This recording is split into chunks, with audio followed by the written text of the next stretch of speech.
Radhe Radhe ji. Welcome back to the podcast.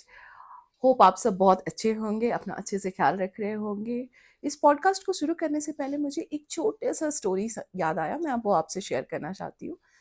हमने ये सब कोई हिस्ट्री बुक में पढ़ा है कि जब औरंगजेब ने अपने अब्बू जान को, शाहजहां को कैद खाने में डाल रहा था, तो बोला था कि मैं आपको एक ही अनाज दूंगा, आप सेलेक्ट कर लो, और कुछ लिमिटेड क्वांटिटी ऑफ वाटर देगा। तब शाहजहां ने ये कहा था कि हमसे अच्छे तो वो हिंदू हैं जिनके बच्चे उनके मरने के बाद भी उन्हें भोजन और पानी देते हैं। जी हाँ, आज हमारा पॉडकास्ट इसी पे है, पितृपक्ष। और आज के हमारे गेस्ट हैं पंडित शिव कुमार। अगर अभी तक आपने हमारा चैनल सब्सक्राइब नहीं किया है तो प्लीज सब्सक्राइब कर ले, बेल आइकन भी जरूर प्रेस कर दे ताकि हमारे आने वाली वीडियोस की नोटिफिकेशन आपको मिल सके। तो enjoy the podcast. Radhe Radhe Pandit ji. Radhe Radhe. आपका बहुत स्वागत है हमारे पॉडकास्ट पे। और आज का पॉडकास्ट आप ही लीड करेंगे, आप ही बताएंगे हमें कि आज हम क्या विषय पे बात करने वाले हैं। सबसे पहले तो हम आपको आभार प्रकट करना चाहते हैं कि आपने पॉडकास्ट के लिए मुझे बुलाया। आपके साथ मेरा भी ये पहला ही अनुभव था जी। और आपको जान के ताज्जुब होगा, पूरे भारतवर्ष से दसियों लोगों ने फोन करके हमको बताया कि मैंने यूट्यूब पर आपका पॉडकास्ट देखा, मुझे तो बहुत अच्छा लगा। खुशी मिली कि चलो हमारा प्रयास कुछ तो सार्थक रहा। और मेरा भी उद्देश्य है कि हमारे सनातन धर्म की जो मूल बातें हैं, जो कुछ भ्रांतियों के पीछे छिप गया है, अगर उसका प्रचार प्रसार करके लोगों के बीच सच्ची और सही जानकारी देने का मौका मिले तो देना चाहिए। रह गया आज के परिचर्चा की बात, तो मुझे लगता है कि अभी पितृपक्ष चल रहा है। अगर हम लोग पितृपक्ष पर चर्चा करें तो शायद हमारे सनातनी भाई बहनों के लिए कुछ लाभकारी होगा। फिर पितृपक्ष के बाद आपका दुर्गा पूजा आने वाला है, तो दुर्गा पूजा पर भी कुछ बातचीत कर सकते हैं। और हम लोग के आपस में बातचीत के दौरान अगर और कुछ बिंदु सामने उभर के आता है तो हम लोग उस पर चर्चा करेंगे। जी जी बिल्कुल, बहुत सही। तो बताइए पितृपक्ष के बारे में हमें क्या जानना चाहिए। हाँ, ये हमारे सनातन धर्म में जी एक सिस्टम बना हुआ है। जी। इसको आप यूं समझ सकते हैं कि जैसे पकड़ो, कहीं तो थर्मल पावर स्टेशन है जहां से ऊर्जा, विद्युत, बिजली उत्पन्न होती है, वहां से आता है वो पावर ग्रिड में। पावर ग्रिड से फिर हमारे घर के जो नजदीक के ट्रांसफार्मर है वहां पे आता है। उस ट्रांसफार्मर से वो बिजली हमारे घर का जो मेन स्विच है वहां पे आता है। उस मेन स्विच से फिर जहां जहां पॉइंट इलेक्ट्रिसिटी का दिया हुआ है वहां तक ऊर्जा का प्रवाह होता है, बिजली का प्रवाह होता है। ठीक इसी तरह से ये पूरा ब्रह्मांड जो दिख रहा है ना, ये एक ऊर्जा का पिंड है और इस ब्रह्मांड में ऊर्जा का आदान प्रदान होते रहता है। और इस ब्रह्मांड में सबसे एपेक्स पार्ट पर समझो तो, जिसको परमपिता परमेश्वर कह लीजिए या जगत जननी जगदम्बा कह लीजिए, दो कॉन्सेप्ट है एक्चुअली। द्वैतवाद में एक माना जाता है कि या तो जो भगवान के पुरुष रूप को मानते हैं, जैसे भगवान कृष्ण हो गए हमारे, या परमपिता परमेश्वर जिसको कहते हैं, और एक जो देवी रूप को मानता है, देवी रूप को मानता है जिसमें भगवती आदिशक्ति जगत जननी जगदम्बा का नाम आता है। सच्चाई यही है कि दोनों अलग अलग, कोई मेल फीमेल है नहीं, बस एक बंडल ऑफ एनर्जी है। दोनों का अलग अलग पार्ट है, दोनों का अलग अलग रूप और गुण होने के कारण अलग अलग नामों से दोनों की चर्चा की जाती है। तो उस सुप्रीम पावर से जो कॉस्मिक रेज निकलता है, जिसको दूसरे शब्दों में कृपा कह लीजिए, आशीर्वाद कह लीजिए, अनुकंपा कह लीजिए, वो फिर विभिन्न देवी देवताओं के लोक में आता है। उन देवी देवताओं के लोक से फिर नीचे पितरों का लोक है, पितरों के लोक में आता है, और पितरों के लोक से फिर वो हमारे इस पृथ्वी लोक पर, मृत्यु लोक पर आता है। अभी हम चर्चा कर रहे थे इलेक्ट्रिसिटी के प्रवाह का। अगर पकड़ो, जहां से बिजली उत्पन्न होता है वहां से लेके हमारे घर के बीच में कहीं भी कोई बैड कंडक्टर आया तो करंट सही से सप्लाई नहीं होगा। ठीक है। ठीक इसी तरह से उस परमपिता परमेश्वर की जो कृपा है वो ऊपर से चल के हमारे पास आने तक के बीच में कहीं भी कोई अगर ऑब्स्ट्रकल हुआ तो उसकी कृपा हमको सही से नहीं मिल पाएगी। मैंने भी चर्चा में बताया कि परमपिता परमेश्वर की जो सत्ता है, वहां से जो छोटे छोटे देवी देवताओं का लोक है, उस देवी देवताओं के लोक के बीच में पितरों का लोक है। अब ऊपर से कृपा आई, अगर हमारे पितरों का आशीर्वाद हमारे ऊपर नहीं है, हमारे पितर अगर किसी भी कारण से हमसे नाराज है, तो जाहिर सी बात है ऊपर से प्रभु की जो कृपा है, परमात्मा को जो ब्लेसिंग्स है, वो वहीं पे ऑब्स्ट्रकल हो जाएगा, वो हमारे नीचे नहीं आ गया। अब हमारे सनातन धर्म में अपने इन पितरों को प्रसन्न करने के लिए वर्ष में 16 दिन का एक पक्ष निर्धारित किया गया, जिसको पितृपक्ष कहते हैं। कहते हैं ये 16 दिन हमारे जो पूर्वज है, पितर है, वो सभी इस पृथ्वी लोक पर, धरती लोक पर आते हैं अपने वंशजों से मिलने के लिए, उनका पूजा स्वीकार करने के लिए और उसके बदले में उनको आशीर्वाद देने के लिए। अच्छा। अब ये बहुत सारे ऐसे लोग होते हैं जिनके जीवन में पितृदोष लगा हुआ होता है। आप देखते होंगे किसी किसी परिवार में उसके बच्चे विवाह के योग्य हो गए, लेकिन किसी न किसी कारण से उनका विवाह नहीं हो रहा है। अच्छा। उस बच्चे का अपना कुंडली में जो भी अच्छा बुरा संयोग हो, जाहिर सी बात है उस परिवार पर कहीं न कहीं पितृदोष लगा हुआ है। अच्छा। पितृदोष के बहुत सारे संकेत होते हैं। मसलन जैसे मैंने अभी छोटा सा उदाहरण दिया कि अगर कोई मांगलिक कार्यक्रम होने में बाधा आ रही है, तो और भी कारण हो सकता है, लेकिन उसका एक प्रबल कारण पितृदोष को भी माना जाता है। अच्छा। किसी कुंडली में आप सुनते होंगे कि इसकी कुंडली मांगलिक है जी, वो भी एक प्रकार का पितृदोष ही है। अच्छा। किसी का कालसर्प दोष है कुंडली में, वो भी एक प्रकार का पितृदोष है। अब सवाल उठता है ये पितृदोष लगता कैसे है? हाँ, कैसे? तो एक्चुअली होता क्या है, हमसे ऊपर एटलीस्ट 7 पीढ़ी ऊपर तक के पितरों के जो लोग हैं, वो जब धरती पर थे, शरीर नहीं त्यागे थे, अब उनके वृद्धावस्था में अगर उनके वंशजों ने, मतलब उनके पुत्र पौत्र वगैरह वृद्धावस्था में अगर सही से उनका सेवा नहीं करे और उस मरणासन्न व्यक्ति के हृदय में अगर इस बात का कष्ट हो गया, चोट हो गया कि मेरे बच्चों ने मेरा अच्छा सेवा नहीं किया है, अब वो आत्मा जब शरीर से निकल के जाएगी ना पितृलोक में, तो वो कलुषित अवस्था में आत्मा जाएगी। अब वो आत्मा वहां से एक तरह से अभिशप्त करेगी अपने वंशजों को। अब वो आगे आने वाले कम से कम 7, हाँ, आगे आने वाले कम से कम 7 जनरेशन तक वो परेशान कर सकता है। इस 7 जनरेशन के बीच में अगर पितृ शांति का पूजा करा दिया जाए, पितरों को प्रसन्न करने का उपाय कर दिया जाए, तो फिर वो कम जाता है। इसका कोई सिंगल शॉट इलाज नहीं है। अच्छा। मैं स्पष्ट शब्दों में बता दूं आपको कि अगर किसी जातक कुंडली में जीवन में पितृदोष लग गया है, तो कहीं भी नासिक में जाके करा लो पूजा की, कहीं भी जाके पूजा करा लो, कोई सिंगल शॉट पूजा करके पितृदोष से आप मुक्त नहीं हो सकते। उसको बार बार करना पड़ता है, मतलब हर साल। हाँ, आप क्या करेंगे वो आपके बजट पर, आपके सामर्थ्य पर निर्भर करता है, लेकिन कुछ न कुछ करना चाहिए पितरों के लिए। पितरों के लिए करने के लिए जरूरी नहीं है कि पंडित को बुला के बहुत सारा सामान दान करो, बहुत सारा यज्ञ हवन कराओ तभी पितृ प्रसन्न होंगे, ऐसा नहीं है। पितरों के नाम पर अगर सिर्फ जल दान भी आप करते हैं ना, उससे भी पितृ प्रसन्न होंगे।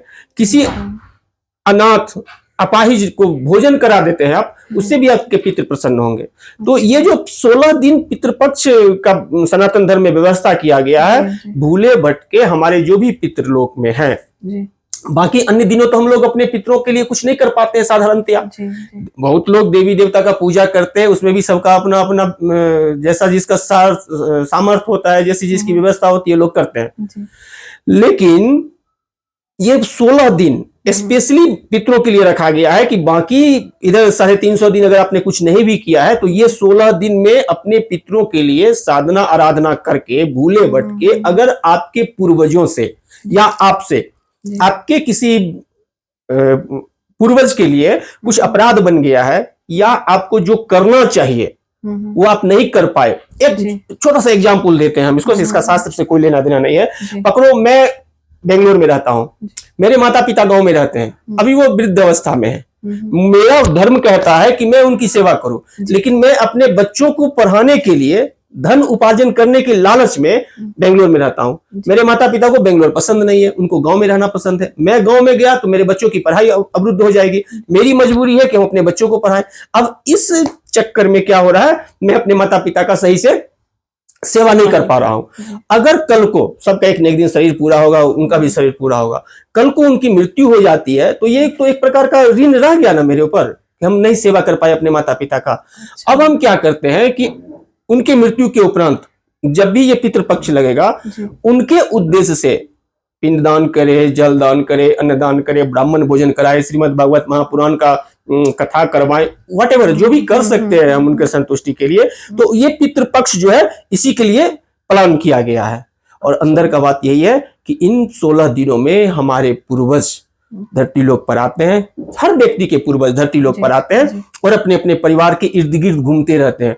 यही कारण है, आपने देखा होगा कि बाकी दिनों में तो लोग पितरों का पूजा के लिए बहुत ज्यादा प्रयास नहीं करते हैं, एफर्ट नहीं डालते हैं, लेकिन एटलीस्ट पितृ पक्ष के दौरान कम से कम ब्राह्मण को बुला के भोजन कराते हैं, क्योंकि एक ब्राह्मण को बुला के अगर आप भोजन करा दिए अपने पितरों के नाम से, तो आपके कुल के जितने भी पितृ है ना वो तृप्त हो जाते हैं। शास्त्र में ऐसी मान्यता है। करने के लिए लोग पिंडदान भी करते हैं, तर्पण भी करते हैं, जिनको जितनी व्यवस्था होती है लोग करते हैं। तर्पण मतलब हाथ में जल तिल लेकर के उनका नाम गोत्र का उच्चारण करके ब्राह्मण आपको मंत्र से डलवा देगा। अगर कोई पंडित नहीं भी मिल रहा है, अपने मन में भाव करके कि ये जल हम अपने ये पूर्वज के लिए अर्पित कर रहे हैं, तो इससे भी आपको पुण्य मिलेगा। और मतलब ये कुछ पर्टिकुलर तिथि पे करना होगा? हाँ, ये एक अच्छा सवाल किया आपने। अगर पकड़ो, मेरे तो भी टचवुड माता पिता हैं, मेरे दादा दादी नहीं है। हालांकि मेरे माता पिता हैं, तो मेरे दादा दादी के लिए मेरे माता पिता करेंगे। लेकिन किसी भी जातक का, किसी के जातक का मान लो उनके एंसिस्टर कोई नहीं रहे, तो कोई ना कोई हिंदी महीना में एक तिथि होता है, परिवार से लेके मतलब पहला दिन से लेके पूर्णिमा दिन तक का। तो पूर्णिमा दिन, भादो के पूर्णिमा के दिन पूर्णिमा का श्राद्ध होता है, और आश्विन कृष्ण पक्ष के पहला दिन से लेके आश्विन कृष्ण पक्ष की अमावस्या तक, पहला से लेके फिर अमावस्या तक का श्राद्ध होता है। तो हम एक एज फॉर एग्जांपल देते हैं। जैसे मैं अपने बारे में अगर बताऊं, मेरे गुरुदेव का शरीर शांत हुआ 9वीं तिथि को, तो अगर मुझे उनके लिए कुछ करना है स्पेशली, तो अगर इस पितृ पक्ष में 9वीं तिथि को अगर ब्राह्मण को कुछ दान दे, जो व्हाटएवर जो भी हम कर सकते हैं, अगर करते हैं तो उनके लिए वो कल्याणकारी होगा। तो किसी पर्टिकुलर व्यक्ति के लिए अगर आप करना चाहते हैं, उनका तिथि अगर पता है कि उन्होंने किस तिथि को शरीर त्यागा है, तो आप उस तिथि को कर सकते हैं।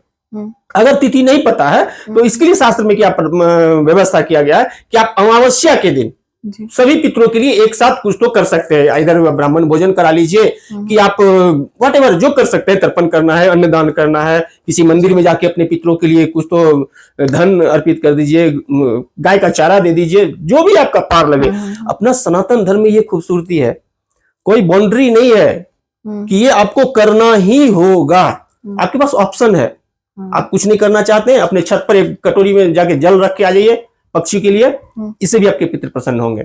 एक मुट्ठी आपके घर में आटा होगा, उसमें थोड़ा चीनी मिला लीजिए, एक मुट्ठी लीजिए, किसी पेड़ के नीचे में डाल दीजिए, चींटी उसको खा लेगा, इससे भी आपके पितृ प्रसन्न होंगे। आटा में गोली छोटा छोटा बना के मछली में खाने के लिए तालाब में दे आइए, इससे भी आपके पितृ प्रसन्न होंगे। कुछ नहीं होता, अपने पितरों के नाम पर एक लोटा जल लेके पीपल के जल में पितरों को ध्यान करके डालाइए, उससे भी पितृ प्रसन्न होंगे। एक दिया जला दीजिए पितरों के नाम पर पीपल के पेड़ के नीचे सायंकाल में, उससे भी आपके पितृ प्रसन्न होंगे। बहुत उपाय है, कुछ भी करके वो फीलिंग के साथ अगर करते हैं तो आपका इसे लाभ होता है। अच्छा, तो जैसे देखिए तिथि होती है, और अगर देखिए अगर अभी मेरी कुंडली में पितृदोष है, तो वो अभी तो मेरे पापा मम्मी से नहीं होगा, वो तो पहले का कुछ पूर्व जन्म का कुछ किया हुआ। मैंने इसके बारे में शुरू में बताया था ना कि ये 7 जनरेशन इंक्लूड रहता है। अभी आपसे लेके आपके ऊपर के जितने भी आपके क्या बोलते हैं उसको एंसिस्टर्स, हाँ, उसमें 7 जनरेशन तक में किसी न किसी के मन में कभी न कभी अपने वंशज के लिए, अपने बच्चों के लिए कुछ न कुछ तो आह निकला है। अच्छा, तो अब उनकी तिथि तो पता नहीं होगी। हाँ, इसीलिए तो मैंने बताया ना कि अगर तिथि पता नहीं तो अमावस्या को कर सकते हैं। अच्छा, और जैसे अभी जैसे किसी के फादर नहीं है, तो उनकी तिथि पता है, हाँ, तो वो पर्टिकुलर उस तिथि को करना चाहिए। जैसे आज चतुर्थी तिथि है, आज मैंने करवाया है एक जने के यहाँ जाके उनका तर्पण उनके पिताजी के लिए, तो चतुर्थी तिथि को उनके पिताजी का शरीर शांत हुआ था, तो हर पितृपक्ष में चतुर्थी के चतुर्थी उनको तर्पण करना चाहिए, या पिंडदान, जो भी अन्नदान, वस्त्रदान, जो आपको श्रद्धा हो, क्योंकि ये श्राद्ध जो होता है ना, श्रद्धा का ही चीज होता है। जिस पर आपको श्रद्धा बनता है, जितना श्रद्धा बनता है उतना कर दीजिए, पितर आपके उसी से खुश हो जाएंगे। और अगर ब्राह्मण को भोजन नहीं कराया, मान लीजिए कि अन्न का छू के दान कर दिए उनके नाम पे, तो वो भी चलेगा? मैंने बताया ना इससे पहले कि आप सिर्फ एक मुट्ठी आटा लेके किसी पेड़ के नीचे में थोड़ा शक्कर मिला के गिरा दीजिए, चींटी खाएगा, उसी से आपके पितर प्रसन्न हो जाएंगे। अपने पितरों के नाम से हम डाल रहे हैं ऐसा, लेकिन आपको मन में भाव करना पड़ेगा। अच्छा, संकल्प लेना है? संकल्प हाथ में जल फूल अक्षत लेके संकल्प करने की आवश्यकता नहीं है। अच्छा, आप मन में सोच लीजिए कि हम ये अन्नदान कर रहे हैं अपने पितरों के प्रसन्नता के लिए। एक मुट्ठी आटा लिए, ये छोटा सा पेड़ है, इसके चारों तरफ लगा दिए, कभी न कभी कोई न कोई चींटी पिपरी आएगा, उस आटा को ग्रहण करेगा, और चूंकि भाव आपका था कि मेरे पितरों को प्राप्त हो, तो आपके पितरों को प्राप्त हो जाएगा। गाय को खिला दीजिए। ब्राह्मण को बुला के भोजन कराएंगे तो ब्राह्मण तो बिना भोजन दक्षिणा का आएगा भी नहीं और कराना भी नहीं चाहिए। ब्राह्मण को भोजन दक्षिणा देना चाहिए जितना आपको सामर्थ्य हो। ये थोड़ा महंगा शहर है, ब्राह्मण भोजन दक्षिणा भी थोड़ा ज्यादा ही मांगता है यहाँ पे, नहीं इतना दक्षिणा होता है। लेकिन जब स्कूल का फीस देखे, बाकी इंफ्रास्ट्रक्चर में जो एक्सपेंसेज होता है वो देखे तो हमको लगा नहीं तो चाहिए ही। तो आप एक केला लेके अपने पितरों का ध्यान कर लीजिए। जिस भी, जैसे एक मिनट एग्जाम्पल, आज चौथा दिन है, मेरे किसी पूर्वज का हमको पता है कि चौथा दिन का उनका तिथि था। अभी हमारे पास सामर्थ्य नहीं है कि हम खाना बनाए, ब्राह्मण को बुलाए, उसको दक्षिणा दे, फुर्सत भी नहीं है, पैसा भी नहीं है, कुछ भी, मेरा स्वास्थ्य ठीक नहीं है, कुछ भी कारण हो सकता है नहीं करने के पीछे। हर जगह मैडम जी यहाँ पे केला मिलता है, 5 रुपया में मिलता है, सब बेकरी मिलता है, वो केला खरीदेंगे 5 रुपया में, अगल बगल में गाय घूमते कहीं कहीं मिल जाता है। अपने उस पितृ का ध्यान करके उनकी प्रसन्नता के लिए, उनकी संतुष्टि के लिए, उनसे आशीर्वाद प्राप्त करने के उद्देश्य से वो केला लेके गाय को खिला दिए, हो गया मेरा पूजा। अच्छा, हमने कहा ना, और कुछ नहीं है, 5 रुपया भी मेरे पास नहीं है, वो कटोरी होगा मेरे घर में, वो कटोरी में पानी भर के पितरों का ध्यान करके छत पर रखाएंगे, पक्षी पानी को पिए, इसके बदले हमारे पितरों को संतुष्टि मिले, इससे भी हो जाएगा। और मैंने पहले भी बताया, एक मुट्ठी गेहूं रख के भी अपने कुछ बहुत उपाय है, वो सनातन में तो खूबसूरती है। अगर आप करना चाहेंगे ना, बहुत उपाय है। मतलब भाव इम्पोर्टेंट है, हाँ, उनको याद करना इम्पोर्टेंट है, भाव इम्पोर्टेंट है। हाँ, अगर कोई साल भर करना चाहे तो ऐसा कर सकते हैं। अच्छा, कैसे? आप कुछ नहीं करिए, उनके नाम पर जल दे दीजिए ना 1 लोटा, किसी भी तिथि को डेली डेली डाल सकते हैं, कोई तिथि का जरूरत नहीं है। अच्छा, ओके। इसमें कहीं रोक टोक नहीं है कि पितरों के लिए जल हम इसी दिन दे सकते हैं, मन में ध्यान करके हम डेली दे सकते हैं। अच्छा, जैसे हम सुने कि अमावस्या को या पूर्णिमा को किसी भी हर महीने का अगर जिसको करने की इच्छा, तो ऐसा भी है कि उसके लिए तिथि प्रशस्त अमावस्या है। अच्छा, मेरे जान पहचान में कुछ लोग ऐसे हैं जो हर अमावस को अमावस हमको बुलाते हैं, अच्छा, या तो खाने के लिए या कुछ अन्न दान देने के लिए, जी, जी। अपने पितरों के नाम पर जी, जी, जी। देते हैं। कुछ लोग ऐसे घर में आके देते हैं, मेरे अगल बगल के में कुछ लोग ऐसे रहते हैं जिनके यहाँ मैं नहीं जा पाता हूँ, क्योंकि सबको पता है मैं थोड़ा व्यस्त रहता हूँ, जी। तो वो खुद मैं रहूं ना रहूं मेरे घर पे आके देके जाते हैं। अच्छा, वो तो वो कुछ सीधा पर्टिकुलर तिथि रहती है? अमावस्या के अच्छा, दिन हर पितरों के लिए हर अमावस्या प्रशस्त तिथि है। अच्छा, ओके। जैसे पूर्णिमा सत्यनारायण कथा के लिए परंपरा है ना जी, कि पूर्णिमा जी, में सत्यनारायण कथा कराना चाहिए, या एकादशी को विष्णु भगवान का फास्टिंग रखना चाहिए। जी, जी। ठीक इसी तरह से अमावस्या की जो तिथि है वो हमारे पितरों के लिए प्रशस्त मानी गई है। आपको अपने पितरों के लिए अगर कुछ स्पेशल करना है तो अमावस्या को कर सकते हैं, बाकी कोई भी दिन खराब नहीं होता है, जब चाहिए तब कर सकते हैं। अच्छा, तो ये करने से आपकी मतलब कुंडली में अगर दोष है तो उसका निवारण हो जाएगा। बहुत उपाय है इसका, हाँ, शांति मिलती है, और भी बहुत सारे उपाय है। पितृदोष तो अगर हमें मालूम है कि आपको एस्ट्रोलॉजी की भी बहुत नॉलेज है, तो जैसे कैसे पता चलेगा कि कुंडली में पितृदोष है? हाँ, अगर हम कहीं किसी को नहीं दिखा रहे हैं, हाँ, मुझे अपने पता करना है, तो ये मुझे कैसे पता चलेगा कि अगर मैं अपनी कुंडली खुद देख लूं कि दोष है या नहीं है? कुंडली मत देखिए, आप खुद को ऑब्जर्व करिए। क्या आप रात में बिस्तर पर जाते ही सोते ही नींद आ जाता है? क्या आप खूब साउंड स्लीप सो पाते हैं? अगर आपको नींद में कोई असुविधा हो रही है जी, शारीरिक वजहों से भी नींद आपका डिस्टर्ब हो सकता है, बाधित हो सकता है, लेकिन अगर शरीर में कोई कष्ट नहीं है, मानसिक ऐसी कोई अव्यवस्था नहीं है, फिर भी अब रात में नींद के लिए आपको स्ट्रगल करना पड़ रहा है, तो कहीं ना कहीं ये पितृदोष का तकलीफ है। क्योंकि राहु केतु अगर कोई पीड़ा किसी जातक को पहुंचा रहा है ना, तो यकीन मानिए कहीं ना कहीं उसका कनेक्शन पितृदोष से है। तो यही से शुरू करते हैं। सबसे पहले रात में अगर सोने गए, फटाफट निश्चिंत होकर नींद आ गया और डीप स्लीप कर लेते हैं। आप एकदम निठा होकर सो सकते हैं, निश्चिंत होकर सो सकते हैं, बढ़िया सो लिए, सो के उठे, बढ़िया आपका फ्रेश फील हो रहा है, मतलब ठीक है। लेकिन अगर ऐसा नहीं हो रहा है, यूं तो साइंटिफिकली विटामिन बी कॉम्प्लेक्स के कमी के कारण, विटामिन D3 के कमी के कारण भी नींद डिस्टर्ब होता है। एसिडिटी अगर किसी जातक को है, रात में ज्यादा खा लिया, अपच हो गया, तो भी नींद की असुविधा होगी। मानसिक रूप से कोई अशांति है, कोई परेशानी है, मान लो कोई पति पत्नी है, आपस में भयंकर वाला झगड़ा हो गया है, तो भी जब तक वो शांत नहीं होगा तब तक तो तनाव रहेगा। आर्थिक शेयर मार्केट में कोई जने है, 2, 4, 5, 10 लाख का नुकसान हो गया, अब उसको नींद नहीं आएगा। घर में कुछ अनहोनी हो गया, नींद नहीं आएगा। लेकिन मैंने कहा कि अगर कोई असुविधा नहीं है, कुछ परेशानी नहीं है, तब अगर नींद नहीं आ रहा है, तो मान लीजिए आपको कहीं ना कहीं पितृदोष है। नंबर 1, अगर किसी जातक का उम्र विवाह के योग्य हो गया, उसका विवाह नहीं हो रहा है आसानी से, ग्रह कोई भी इसके लिए जिम्मेदार हो कुंडली में, आपने कहा कि कुंडली नहीं है, नहीं दिखा रहे, तो आप बिना कुंडली देखे हुए इस नतीजे पर पहुंच सकते हैं कि कहीं न कहीं आपके जीवन में पितरों का प्रकोप है। तीसरा, अगर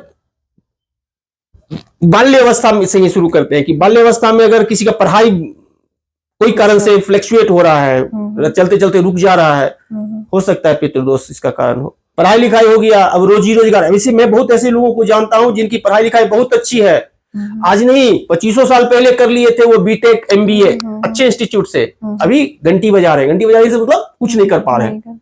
तो इसका मतलब है कहीं ना कहीं पितृदोष है। बार बार अगर आपका ट्रैक चेंज हो रहा है, पकड़ो एज फॉर एग्जाम्पल बता रहे हैं, कोई बंदा है जिसने बीटेक किया, बीटेक करके एमबीए भी कर लिया, अब उससे रिलेटेड काम नहीं करके अब वो फिर से लॉ पढ़ रहा है, पढ़ लिया लॉ, उसके बाद अब वो बैठ के किसी का हाथ देख रहा है, एस्ट्रोलॉजी कर रहा है। कहने का तात्पर्य है कि अगर बार बार आपका ट्रैक चेंज हो रहा है तो समझिए कहीं ना कहीं पितरों का आशीर्वाद का कमी है। शादी भी हो गया पकड़ो मेहनत कर मशक्कत करके, अब संतान नहीं उत्पन्न हो रहा है, डेफिनेट कहीं ना कहीं आपके पितरों का कृपा का कमी है। सब कुछ बढ़िया है, मैं देखा हूं अपने 25 साल के करियर में, दसियों घर में इस चीज को, सब कुछ अच्छा है, कोई तकलीफ नहीं है। 10 आदमी है घर में, आपस में किसी का बन नहीं रहा है, कोई एक दूसरे का सुन नहीं रहा है, किसी के बीच में अंडरस्टैंडिंग नहीं मिल रहा है, 99.9% चांस है उस जातक के परिवार में 1-2 जने के जीवन में कहीं न कहीं पितृदोष होगा। इस तरह का और भी बहुत सारी, मतलब अगर पूरे परिवार में एक आध जन के भी में होगा तो इम्पैक्ट सबको पड़ेगा। अब ये इस बात पर निर्भर करता है कि वो परिवार कितना बड़ा है। मान लो अगर 4 आदमी का परिवार है, उसमें से कोई एक आदमी अगर पितृदोष से पीड़ित है तो जाहिर सी बात है 3 आदमी उससे और प्रभावित होगा। लेकिन अब तो छोटा छोटा परिवार ही रहता है, लेकिन पहले तो कंपाउंड फैमिली होते थे, जैसे मेरे नाना जी 5 भाई थे, अब उनके और बच्चे, इस तरह से बहुत बड़ा परिवार कुनबा बहुत होता था। तो अब किसी का 20-25 सदस्यों का परिवार है, उसमें किसी एक जन का पितृदोष है तो बहुत फर्क नहीं पड़ेगा। लेकिन आजकल साधारणतया क्या होता है, एकल परिवार होता है, मियां बीवी और बच्चा। अब इसमें कोई एक का अगर पितृदोष है तो उसका असर पड़ेगा। मान लीजिए हेड ऑफ द फैमिली जो है उसके पितृदोष है तो जाहिर सी बात है बाकी सब पर पड़ेगा, तो उनके बच्चों पे भी पड़ेगा डिफिनिट। अगर हेड ऑफ द फैमिली को पितृदोष है तो मोर देन 99.9% चांस होता है कि उसके बच्चे की कुंडली में भी पितृदोष होगा, भले आंशिक के पितृदोष हो, भले पूरा प्रबल पितृदोष नहीं हो, आंशिक पितृदोष ही हो, लेकिन पितृदोष होगा तो होगा, तय है। अच्छा, क्योंकि ये कम से कम मैंने बताया ना, अगर इसका सही से उपचार नहीं किया जाए तो कम से कम 7 जनरेशन तक डिस्टर्ब करता है। और एक और इतना खतरनाक बात मैं बोलने जा रहा हूं, पता नहीं कुछ लोग सुन के डर जाएंगे या क्या सोचेंगे। अगर जातक पितृदोष का उपाय नहीं अच्छा से कर सकता है तो 2-3 जनरेशन के बाद हो सकता है उसका जनरेशन बंद हो जाए। मैंने देखा है अपने जीवन में कुछ ऐसे लोगों को भी कि 2-3 जनरेशन से स्ट्रगल करते करते चौथा जनरेशन में उसका जनरेशन ही खत्म, कोई बाल बच्चा ही नहीं हुआ, वो पति पत्नी है, उसके अलावा कोई दूर दराज तक कोई रिलेटिव ही नहीं है उसके घर में, उसका जनरेशन वहीं पर खत्म हो जाए, वंश नहीं चला उसका।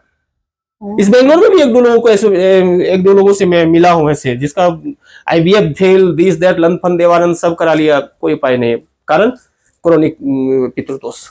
तो ये बहुत, अगर किसी की मतलब जैसे बोलते हैं कि हमें मोक्ष के लिए बेटा ही चाहिए, अगर किसी की बेटा नहीं है बेटी है तो वो कर सकते हैं ये पूजा? कर सकते हैं, ऐसा कहीं नहीं लिखा है कि मोक्ष के लिए बेटा ही चाहिए। ये एक मान्यता थी समाज में कि पुत्र जो है मुखाग्नि का या पितरों के पूजा पाठ करने का अधिकारी है। ये इनफैक्ट बाद में आके बहुत, देखो हमारा सनातन धर्म सबसे पुराना है जी, जब से ये सृष्टि है तब से सनातन धर्म है, तो तब से बीच में बहुत आक्रमण हुए इस पर। अगर बेटा ही पितरों को मोक्ष देने का अधिकारी होता तो हम सब जानते हैं कि रामचंद्र जी से पहले माता सीता पिंडदान करी थी दशरथ जी का गया में। आज जो गया में पितृपक्ष का इतना मान्यता है, आपको जान के ताज्जुब होगा कि पहला पिंडदान माता सीता ने किया था उस गया में, इसलिए गया का इतना प्रधानता है। अगर बेटा से ही होता था तो सीता जी को नहीं करना था ना पिंडदान, रामचंद्र जी का वेट करते थे, रामचंद्र जी आते फिर पिंडदान होता। तो बेटा बेटी में शास्त्र में ऐसा कहीं कोई रिस्ट्रिक्शन नहीं है कि बेटी ये काम नहीं कर सकती। मैं खुद करवाया हूं बेंगलोर में बेटी से अग्निदान। मेरे पास अच्छे ऑथर का बुक है जिसमें लिखा है कि बेटी भी कर सकती है अग्निदान अपने माता पिता के लिए। तो ऐसा कोई जरूरी नहीं है कि किसी का बेटा नहीं हुआ तो उसका मोक्ष ही नहीं मिलेगा। ये सब गरुड़ पुराण में कहीं कहीं सब चर्चा है कि पुत्र होना ही चाहिए, पुत्र नहीं होने से सदगति नहीं होती है। लेकिन उसी गरुड़ पुराण में यह भी लिखा हुआ है कि एक सुदेव नामक व्यक्ति की कथा है, बब्रुवाहन राजा का एक प्रसंग आता है कि उसमें राजा जो है उसका कर दिया था पिंडदान, तो उससे उसकी मुक्ति हो गई। अच्छा। तो जब हम कहते हैं कि कोई मेरा ब्लड रिलेशन में नहीं है, उसके करने से मेरा अगर मुक्ति हो सकता है, तो जिसको मैंने पैदा किया भले वो बेटी ही क्यों ना हो, तो उसके पिंडदान से हमको मुक्ति नहीं मिलेगी। कॉमन सेंस का बात है। हर शास्त्र में लिखा है कि किसी का कोई पिंडदान करने वाला नहीं है तो ब्राह्मण उसका पिंडदान कर सकता है। अच्छा। तो हम कहते हैं कि अगर मैं किसी और के लिए पिंडदान करूंगा तो उसकी मुक्ति मिल जाएगी, तो जिस बेटी को मैंने पैदा किया वो बेटी मेरा श्राद्ध करेगी तो मेरा मुक्ति नहीं होगा। और 100 बात का एक बात है, हमको चाहिए ही क्यों अपने बच्चों से मुक्ति का व्यवस्था, हम जीते जी अपनी मुक्ति का बात कर लेंगे, जीते जी अपने आप को मोक्ष प्राप्त करा सकते हैं, है ऐसा उपाय? कैसे? हाँ, ये एक बड़ा भेग टर्म है। अब मोक्ष तो पर बात, जीते जी कैसे कर सकते? हाँ ये बड़ा अच्छा सवाल किया आपने। इसमें दो बातें हैं, एक तो पिंडदान या अर्धवैदिक क्रिया, इसको श्राद्ध कहते हैं। मैं देखा तो नहीं हूं, मैंने सुना है एक जने के बारे में कि उन्होंने अपने जीते जी अपना पिंडदान खुद से किया था। फिर बाद में अपना पिंडदान होने के बाद लकीली उनको लड़का हुआ भी। एक्चुअली हुआ यूं था कि एक बहुत बड़े जमींदार थे, तो बहुत प्रयास करने के बाद भी ना उनको पुत्र नहीं प्राप्त हुआ। काफी एज हो गया, 50 प्लस हो गया, 60 के अराउंड जब पहुंचने लगे, तो मैंने जैसे बताया कि गांव में ये एक मान्यता थी कि अगर बेटा नहीं हुआ तो उसकी मुक्ति नहीं होगी। यही सोच के लोग 4-5 बेटियां हो जाए तब तक कोशिश करते रहते थे जब तक कि बेटा हो नहीं जाए जी। तो उन्होंने भी वही किया, प्रयास तो करे, पुत्रियां हुई, पुत्र हुआ नहीं। तो चूंकि मान्यता यही थी कि पुत्र हुआ नहीं तो मुक्ति नहीं मिलेगी। हो प्रभु, उन्होंने क्या किया, अपना खुद से श्राद्ध कर लिया कि जब बेटा जब होवे नहीं करेगा तो मेरा मरने के बाद दूसरा जो कोई पिंडदान करेगा तो हम खुद कर सकते हैं। ऐसा शास्त्र में नियम है। चाहे जो भी सन्यासी बनता है ना, हाँ। जैसे अभी हमारे योगी आदित्यनाथ जी महाराज है, उस सन्यासी बनने से पहले अपना पिंडदान कर दिए होंगे। कोई भी सन्यास लेता है ना तो पहले सबसे पहले अपना खुद का पिंडदान करता है। इसीलिए कहते हैं क्या कि सन्यासी का गोत्र या उसका, हाँ नहीं होता है, कुछ धर्म जाति गोत्र कुछ नहीं होता है, वो साक्षात नारायण हो जाता है। सन्यास लेने के बाद वो व्यक्ति साक्षात नारायण हो जाता है, इसलिए उसके लिए बाद में पिंडदान की आवश्यकता भी नहीं होती। वैसे भी अगर हम आप सन्यास ले लेते हैं ना, अभी अगर मतलब सही नहीं कि शायद मजाक में बोल दिया हम सन्यास ले लिए, ये नहीं हुआ। मन से सन्यास ले लेना। सन्यास का मतलब सबसे विरत, सन्यास का मतलब ही होता है सबसे विरत। कोई चीज से उसकी आसक्ति नहीं होती है, शरीर से भी आसक्ति नहीं होती है, किसी से देने से उसकी आसक्ति नहीं, किसी से ममता नहीं होती है। जो सन्यास लेते हैं वो पूरा प्रोसेस फॉलो करते हैं पिंडदान का, अपना पिंडदान। हाँ वो करते हैं। मोक्ष के अधिकारी के लिए हमारे समाज में जो मान्यता है, पिंडदान की जो व्यवस्था है, श्राद्ध की जो व्यवस्था है, पहले उस पर चर्चा कर लेते हैं और उसके बाद हम आते हैं कि कैसे हम बिना इन सब चीजों के भी मोक्ष प्राप्त कर सकते हैं। अच्छा। तो सबसे पहले तो वही मैंने बताया कि खुद से भी चाहे तो अपना आदमी पिंडदान कर सकता है। अगर नहीं कर सके, सब समझो, तो शास्त्र में वर्णन है कि अगर 5 भाई है, उस 5 भाई में से कोई एक भी अगर पुत्रवान है तो उस पुत्र से सभी भाई पुत्रवान हो जाते हैं। तो किसी भाई का एक पुत्र है वो कर दिया तो चलेगा। अगर भाई का भी किसी का पकड़ो पुत्र नहीं है तो कोई ऐसा ब्लड रिलेशन में है जो चाहे तो उसका कर सकता है। वो भी कोई नहीं है, कोई मित्र कर दे, नहीं तो अंत में शास्त्र में कहा गया कि कोई ब्राह्मण भी अगर कर दे किसी का पिंडदान तो उससे उसकी मुक्ति हो जाती है। अब इससे भी जो आसान है, शास्त्रों में वर्णन है मोक्ष का। सबसे पहले उसके लिए हमको समझना पड़ेगा कि मोक्ष होता क्या है। मोक्ष का मतलब असली होता है कि ये जो जन्म मरण का चक्र है ना, अभी जो आपके सामने बोल रहा है जीव, इस शरीर के अंदर जो जीव है, वो जीव का मूल स्थान परम धाम, शांति धाम, बैकुंठ लोक, गोलोक धाम, जहां कह लीजिए वहां पे है। जहां बोलेगा अभी आपको कुछ देर पहले की सब जो सबसे परम सत्ता है, सबसे ऊपर में है, वहीं पे इस जीव का भी निवास स्थान है मूल रूप से। अब प्रभु की प्रेरणा से, जैसे आपने देखा होगा कहीं बिल्डिंग करते हैं तो उसमें से चिंगारियां निकलती है, उसी तरह से ये जीव जो ऊर्जा के रूप में है वहां से प्रस्फुटित होकर इस धरती पर आता है अपने कार्मिक अकाउंट के हिसाब से। अब यहां पे आके जीव क्या करता है, कर्म करता है। बिना कर्म किए तो रह नहीं सकता है, या तो अच्छा कर्म करेगा कि बुरा कर्म करेगा। अब अच्छा कर्म किया तो पुण्य की प्राप्ति होगी, पुण्य की प्राप्ति हुई तो वो स्वर्ग जाएगा। पुण्य करके मोक्ष नहीं मिलता है। अच्छा। आप अगर आप पुण्य करते हैं तो आपको स्वर्ग की प्राप्ति होगी, और अगर आप विकर्म करते हैं तो पाप बनेगा और पाप के फलस्वरूप आपको नरक की यातना भोगनी पड़ेगी। स्वर्ग के सुख का उपभोग करने से जब आपका पुण्य क्षीण हो जाएगा फिर आपको इस धराधाम पर आना पड़ेगा। या नरक की यातना झेलने के बाद अगर आपका पाप कर्म भस्म हो जाएगा तो भी इस धराधाम पर आना पड़ेगा। अब अगर आप स्वर्ग से आए हैं तो आपका क्या होगा, उच्च परिवार में, उच्च कुल में जन्म होगा, कर्म आपके अच्छे होंगे, आपके आचरण अच्छे होंगे। अगर आप पाप के कारण नरक की यातना भोग के आए हैं तो नीच कुल में आपका जन्म होगा, नीच कर्म होगा आपका माइंडसेट अच्छा नहीं होगा। इस धरती पर 2 तरह के लोग होते हैं, एक जिनको अच्छा कर्म करके आनंद आता है, एक जिनको बुरा कर्म करके आनंद आता है। जितने लोग व्यभिचार करते हैं या जितने लोग कोई भी अपराध करते हैं, हत्या करते हैं, कुछ भी निंदनीय कर्म करते हैं, जाहिर सी बात है वो कहीं न कहीं नरक की यातना भुगत के आए हुए जीव होते हैं, क्योंकि उनकी आत्मा कलुषित होती है। उनको इस बात से फर्क नहीं पड़ता है कि हम जो कर रहे हैं वो विकर्म है या हम किसी को पीड़ा पहुंचा रहे हैं। जो लोग स्वर्ग से आते हैं उनकी आत्मा इतनी पवित्र होती है कि वो चाह के भी ना एक छोटा सा जीव को भी दुख नहीं पहुंचा सकते हैं। अगर जाने अनजाने उनसे किसी का दिल दुख गया, कोई तकलीफ हो गया, तो खुद इतना गिल्ट से भर जाएंगे कि तकलीफ बर्दाश्त नहीं होता, और जानबूझ के किसी को हर्ट करने का, किसी को दुख पहुंचाने का तो सवाल ही नहीं उठता, कर ही नहीं सकते चाह के भी। अब देखते होंगे अपने सर्किल में, अपने समाज में दो तरह के लोग होते हैं। एक लोग होते हैं जो किसी को प्रेम करके, किसी के साथ अच्छा व्यवहार करके उनको आनंद आता है, अच्छा लगता है। तो एक ऐसे होते हैं जिसको किसी का चुगली करके, किसी का हर्ट करके, किसी के बारे में बुरा बात करके उनको आनंद आता है। तो ये उनके पूर्व जन्म का कार्मिक अकाउंट के कारण ऐसा होता है। अब ये मोक्ष कब मिलेगा? मोक्ष तब मिलता है जब पाप और पुण्य दोनों खत्म हो जाए। ना तो आपके पास पुण्य होना चाहिए, ना तो आपके पास पाप होना चाहिए। एक ये कंडीशन है जो थोड़ा मुश्किल है। मुश्किल मैं क्यों बोल रहा हूं? क्योंकि अभी जन्म जन्म से आ रहे हैं हम लोग धरती पर। अब किस जन्म में हमने कितना पाप किया, कितना पुण्य किया, इसका लेखा जोखा तो हमारे पास नहीं है। आपके पास कोई ऐसा लेजर है क्या कि आपने अभी तक कितना ग्राम पाप जमा किया हुआ, कितना ग्राम पुण्य जमा किया हुआ? कि अगर पाप ज्यादा है तो थोड़ा पुण्य कर लेंगे तो बराबर हो जाएगा, या पुण्य ज्यादा है थोड़ा पाप कर लेंगे तो बराबर हो जाएगा? नहीं मालूम है। नहीं। अब क्या होगा उपाय इसका? शास्त्रों में कहा गया है अंतमति सो गति, मतलब कि अंत समय में आपकी जो मति होगी, आपकी गति वैसी ही होगी। श्रीमद् भागवत महापुराण में बड़ा अच्छा से इसको समझाया गया है। वर्णन है एक अजामिल नामक ब्राह्मण का। जीवन भर उस अजामिल ने विकर्म किया। कहते हैं कि कुछ साधु लोग आए उसके यहाँ भोजन करने। जब भोजन किया तो उनको लग गया कि तो गलत घर में खाना खा लिया, क्योंकि जैसा आप अन्न ग्रहण करते हैं ना उसका भी प्रभाव आप पर पड़ता है। मन वैसा हो जाता है। हाँ, कहावत है जैसा खाएंगे अन्न वैसा होगा मन जी। अब बाबा जी लोग क्या करें, अजामिल को बोले सुनो तुम्हारे घर पुत्र होने वाला, उसका नाम भगवान के नाम पर रख लेना। अजामिल ने बोल दिया ठीक है रख देंगे। भगवान की कृपा हुई। कहते हैं बिरखा न होई देवरी शिवानी। अब चूंकि ऋषि मुनि का कहा हुआ बात था, झूठ हो नहीं सकता था।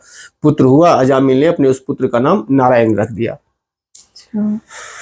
हर शरीर का एक न एक दिन अंत समय आता है। अजामिल का भी अंत समय आया। चूंकि जीवन भर उसने विकर्म किया था तो यम के दूत पहुंच गए उसको डराने के लिए। अब नारायण चूंकि अजामिल का सबसे छोटा संतान था तो उससे बहुत लगाव था उसको। तब अजामिल कहता है नारायण बचाओ, नारायण बचाओ, नारायण बचाओ, यम के दूतों को देख के डर से भयभीत होकर। अब जैसे ही भगवान के पार्षदों ने सुना कि कोई आवाज दे रहा है कि नारायण बचाओ, नारायण बचाओ, चूंकि भगवान के पार्षद ये बात जानते हैं कि भगवान अपने भक्तों के आर्त पुकार को सुन के एक क्षण का देरी नहीं करते जाने में। इसका भी प्रमाण श्रीमद् भागवत महापुराण में है। 3 दिन तक हाथी जो है ग्राह से लड़ता रहा। जब लग गया हाथी को कि अब नहीं बचेंगे, सुर उठा के सरेंडर किया भगवान को, और भगवान एक क्षण का देरी नहीं किए। गरुड़ जी पूछते रहे प्रभु कहां? तो कहते हैं हाँ बोले थे बैकुंठ में, थे बोले थे सरोवर के पास जहां पर वो गज और गदा की लड़ाई हो रही थी। सुदर्शन चक्र भी पीछे भागते भागते हुआ आया, गरुड़ जी भी पीछे भागते भागते आया। तब से जो है भगवान के पार्षद सब सतर्क रहते हैं कि जैसे ही कोई भगवान को आर्त भाव से पुकारेगा भगवान के पहुंचने से पहले जाके उसका काम कर देंगे। तो जैसे ही नारायण बचाओ बोला अजामिल तो भगवान के पार्षद पहुंच गए। देखते यम के दूत परेशान कर रहे उसको। भगवान के पार्षद बोले क्यों आया यहाँ? बोला ये तो जीवन भर पाप किया, उसको लेके जाना है हमको नरक में। भगवान के पार्षद कहते नहीं, इन्होंने भगवान नारायण का नाम ले लिया है, और एक बार जैसे आपने नारायण का नाम ले लिया ना तो अभी से किया हुआ सभी पाप आपका नष्ट हो गया। इतना सामर्थ्य है भगवान के नाम में। कहते हैं साधु महात्मा लोग कि भगवान के नाम में इतना सामर्थ्य है पाप को नष्ट करने का, उतना बड़ा पाप जीव कर ही नहीं सकता है। गोस्वामी जी लिखे हैं कहूं कहां लगी नाम बड़ाई, राम न सकहि नाम गुण गाई। भगवान खुद भी भगवान के नाम का वर्णन नहीं कर सकते, इतना महिमा है भगवान के नाम का। हाँ, टर्म एंड कंडीशन अप्लाइड है इसमें भी कि अगर आप माता पिता के प्रति कोई अपराध करते हैं वो पाप नहीं नष्ट होगा। अगर आप किसी तीर्थस्थल में जाके कोई विकर्म करते हैं वो पाप नष्ट नहीं होगा। अगर आप किसी पुण्य तिथि को कोई विकर्म करते हैं, जैसे अक्षय तृतीया हो गया, अक्षय नवमी हो गया, तो इस दिन का किया हुआ पुण्य भी कभी नष्ट नहीं होता है, तो इस दिन का किया हुआ पाप भी कभी नष्ट नहीं होता है। और सबसे महत्वपूर्ण, भूले से जाने या अनजाने अपने भगवान के किसी भक्त का अपराध कर दिया, फिर भगवान आपको माफ कभी नहीं करेंगे। और इस पर भी बड़ा अच्छा भागवत जी में कथा है, इसको मैं फिर बाद में किसी दिन चर्चा करूंगा। अम्बरीश और दुर्वासा ऋषि का कथा है, बहुत प्यारी कथा, कभी चर्चा करेंगे। आ जाते हैं पहले सिलेबस पर, मोक्ष पर। तो यम के दूत कहते हैं भगवान के पार्षद को कि प्रभु ये तो जीवन भर विकर्म किया। बोला नहीं, अंत में इसने भगवान का नाम ले लिया तो इसकी मुक्ति हो जाएगी। अब तो यम के दूत फिर लॉजिक देते हैं, प्रभु इसने भगवान का नाम नहीं लिया, नारायण इसका बेटा का नाम है, इसने तो बेटा का नाम लिया, अपना बेटा को बुला रहा था। बोला नारायण नाम पहले इसके बेटा का हुआ या मेरे भगवान का हुआ, बताओ। बोला नहीं, पहले तो भगवान का ही है। बोला नारायण नाम का पेटेंट जब हमारे भगवान के पास है तो फिर इसका बेटा कैसे उस नाम से संबोधित हुआ? जाओ तुम लोग। और कहते हैं सिर्फ एक बार दो बार नारायण बचाओ सिर्फ बोलने भर से अजामिल को मोक्ष मिल गया, भगवान के पास उसको लेके चले गए। इसी श्रीमद् भागवत महापुराण में परिचर्चा है एक भरत मुनि का। कहते हैं वो बहुत बड़े ब्रह्मज्ञानी थे, अंत समय में एक हिरण के बच्चा से उनको मोह हो गया। जब उनका शरीर छूटने लगा तो उनको इस बात की चिंता हो गई कि मैं मर गया तो इस हिरण के बच्चे को कौन देखेगा। कहते हैं अगला जन्म उनको हिरण में लेना पड़ा। ये अलग बात है कि चूंकि ब्रह्मज्ञानी थे तो हिरण में आने के बाद भी वो उनको ध्यान में रहा कि हम तो ब्रह्मज्ञानी थे बोल के अगला जन्म फिर से लिए ना पड़ा उनको मनुष्य का जन्मरत के रूप में, फिर जाके उनकी मुक्ति हुई। तो मोक्ष टर्म जो है ना, सुनने में जितना छोटा लगता है ना, ये इसका सिलेबस उतना ही वेग है। जीवन भर आप कोशिश करते रहिए मोक्ष के लिए। अंत में अगर शरीर से आत्मा निकलते समय मन में आ गया कि मेरे बाद मेरे पप्पू का क्या होगा, तो मेरे बाद इसका क्या होगा, कोई टीस रह गया मन में कि अरे ये नहीं कर पाए जीवन में, फिर मुक्ति नहीं मिलेगी।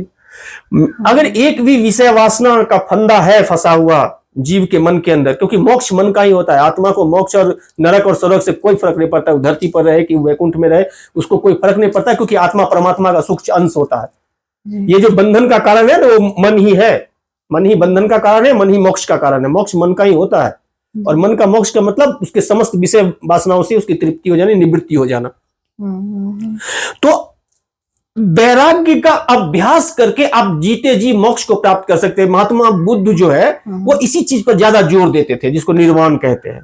उसके लिए मरने की आवश्यकता नहीं है, जीते जी आपके समस्त विषय वासनाओं से, समस्त कामनाओं से अपने आप को अगर अलग करने में समर्थ हो जाते हैं आप, जीते जी आपको मोक्ष मिल गया। फिर आपकी मृत्यु के बाद आपको दोबारा जन्म नहीं लेना पड़ा, क्योंकि सभी वासना वृत्ति जो है वो समाप्त हो गया है। अच्छा। हाँ, कहने में जितना 1 मिनट लगा मैंने आपको कह दिया, ये इतना आसान है नहीं। मेरा एक प्रश्न है। हाँ बोलिए। जैसे कि जो मृत्यु के शैया पे है, ठीक है, अब वो जो चीज उसके मन में उस समय आत्मा निकलते समय जो उसके मन में रह गया वो उसमें जन्म ले लेगा। अच्छा। मतलब उसमें जन्म ले लेगा, मतलब वो मोक्ष नहीं होने देगा। बाकी और भी बहुत सारी चीजें हैं। मान लो मैंने जीवन में कभी कोई अच्छा काम नहीं किया, पकड़ो, कभी कोई सत्कर्म नहीं किया, कभी कोई धर्माचरण नहीं किया, भगवान का एक बार नाम भी नहीं लिया, किसी को एक मुट्ठी अनाज नहीं दिया, किसी को एक गिलास पानी नहीं दिया।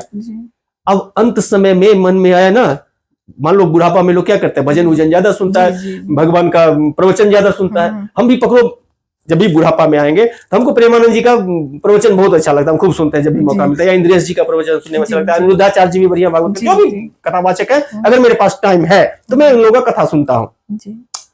अंत में पकड़ो, मैं अगर सोचूं कि मैं भी प्रेमानंद जी जैसा हो जाता, मुश्किल है थोड़ा। क्यों? क्योंकि मैंने उस तरह का कर्म नहीं किया, मेरे पास नहीं है व्यवस्था।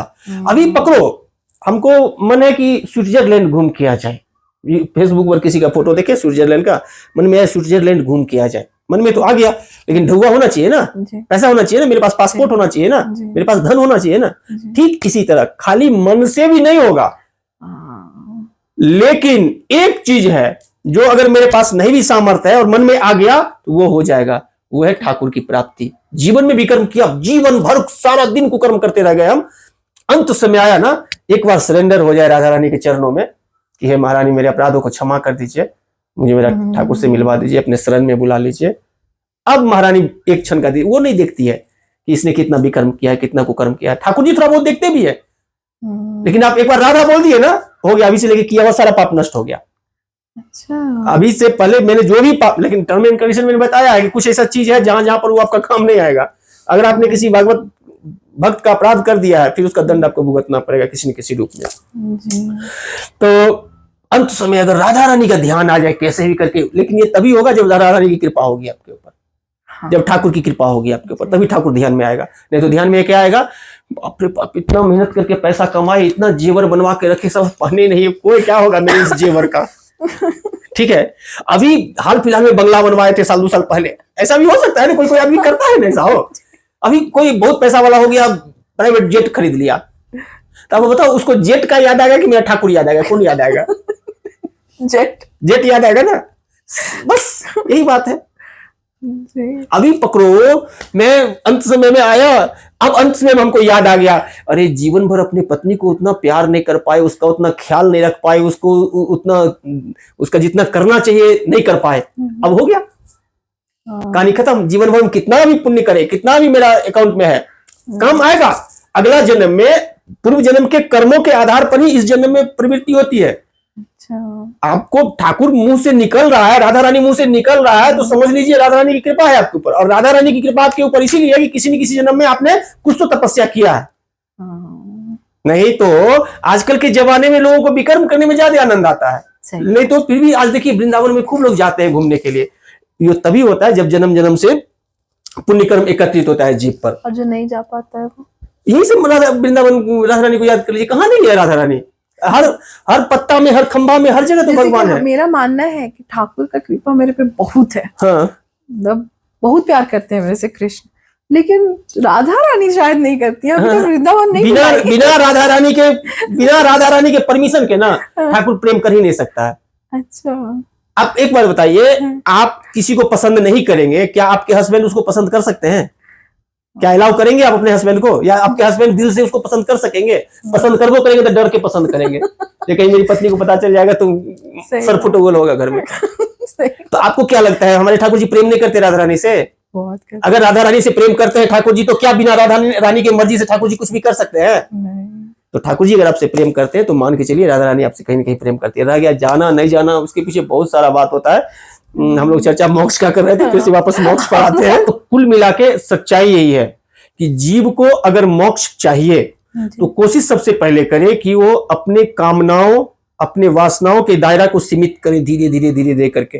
अचानक एक बार में नहीं होगा, क्योंकि जन्म जन्म से तो ये विषय वासनाओं का खेल खेलते आ रहे हैं ना। अब अचानक से चाहेंगे छूट जाए तो कैसे छूटेगा? नहीं छूटेगा। उसके लिए क्या उपाय है? धीरे धीरे जो अनावश्यक है, हम अपने जीवन में जब वॉच करेंगे ना 24 घंटा में, कुछ कुछ ऐसी घटनाएं हैं, कुछ कुछ ऐसी बातें हैं जो नहीं भी करते तो काम चल जाता। जैसे गॉसिप हो गया फालतू का, मीनिंगलेस, घंटा 2 घंटा लगभग हर आदमी, आजकल फोन का जमाना आ गया तो आसान हो गया है, किसी को फोन लगा दिए, क्या हाल चाल है, मीनिंगलेस बात कर रहे हैं।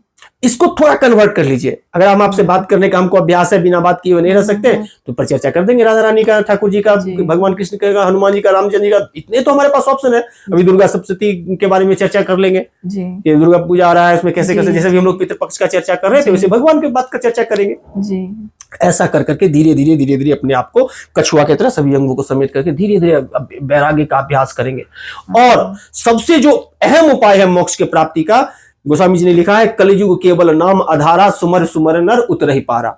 जो भी नाम आपको पसंद हो, अगर आपको नाम गुरु के माध्यम से मिला है तो सबसे बेस्ट नाम है, उस नाम का जप कीजिए। अगर कोई कारण से गुरुदेव की प्राप्ति नहीं हुई है, गुरुदेव भगवान नहीं मिले हैं, तो हमारे सनातन धर्म में तो इतने देवी देवता है, उनमें से कोई तो एक रूप होगा जो आपको आकर्षित करता होगा। जैसे किसी को हनुमान जी आकर्षित करते हैं, किसी को शिव जी आकर्षित करते हैं, किसी को गणेश जी आकर्षित करते हैं, किसी को हमारी राधा रानी आकर्षित करती है, किसी को ठाकुर जी हमारे आकर्षित करते हैं, दुर्गा जी है, काली जी है, बहुत सारे तो देवी देवता का स्वरूप है। जो भी आपको स्वरूप अच्छा लगता है, उनका कुछ तो नाम है।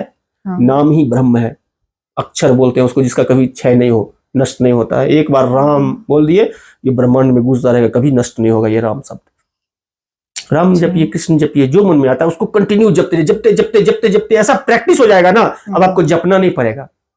आपके रोम प्रति रोम से वो खुद स्वतः चलते रहेगा। आप कुछ भी हमसे बात कर रहे हैं ना, फिर भी अंदर में नाम चलता रहेगा। जैसे भी हमारे प्रेमानंद जी महाराज है, कुछ भी करते रहते हैं, उनका राधा राधा राधा राधा चलते रहता है अंदर में। आप भी उस स्थिति में पहुंच सकते हैं, और जिस दिन आप उस स्थिति में पहुंच गए, फिर आपको झमेला ही नहीं बचा, क्योंकि अब जीते जी आप मोक्ष को प्राप्त हो गए। अब आपके भगवान के पार्षद आपके पास नहीं आएंगे अंत समय में लेने के लिए, भगवान खुद आएंगे आपको लेने के लिए। भगवान के पार्षद भगवान के भक्तों को लेके जाने के लिए आते हैं, लेकिन कुछ भक्त ऐसे भी होते हैं जिनको लेने खुद भगवान अपना विमान से स्वयं आते हैं, और साथ में लेके जाते हैं आदर तो पूर्वक। प्रेमानंद स्वामी महाराज जैसे वो तो साक्षात भगवान ही है एक तरह से, भगवान तो ही साक्षात है। ठाकुर जी, उसके अंदर से ठाकुर जी बोल रहे हैं। उनको किडनी फेल से 20 साल पहले था, अभी तक जिंदा रहता है वो आदमी। सही बात। तो हम लोग तो ये समझ गए कि मोक्ष हमें कैसे मिल सकता है। अब हम लोग जैसे आप बोले दुर्गा पूजा आने ही वाला है, आप बोले थे कि दुर्गा जी के बारे में और दुर्गा सप्तशती के बारे में आप हमें कुछ बताएंगे। अभी बातचीत शुरू होने के समय में मैंने चर्चा किया था कि 2 कॉन्सेप्ट है। एक जने कहते हैं परमपिता परमेश्वर ने इस पूरा ब्रह्मांड को बनाया, जी, और एक धारा कहता है कि जगत जननी जगदम्बा ने इस पूरे ब्रह्मांड को बनाया। जी, सच्चाई यही है कि जो परमपिता परमेश्वर है ना, वही जगत जननी जगदम्बा है, और जो जगत जननी जगदम्बा है वही परमपिता परमेश्वर है।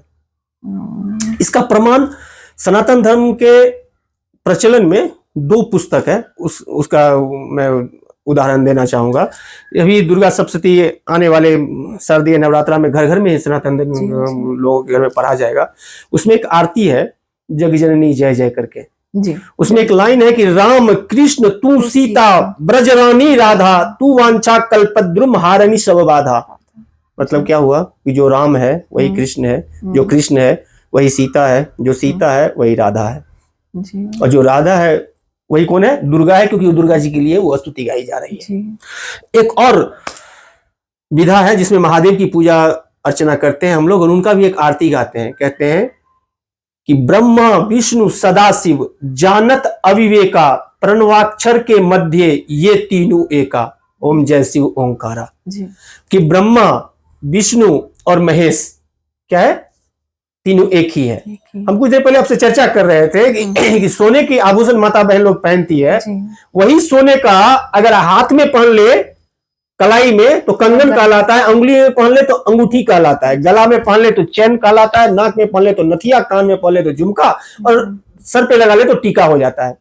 अंदर में मूल रूप से सब में स्वर्ण ही है, सिर्फ सोना ही है सब में। अंतर क्या हुआ? उसका स्थान बदल गया, और अंतर क्या हुआ? उसकी आकृति बदल गई, तो उससे क्या बदल गया? उसका नाम बदल गया।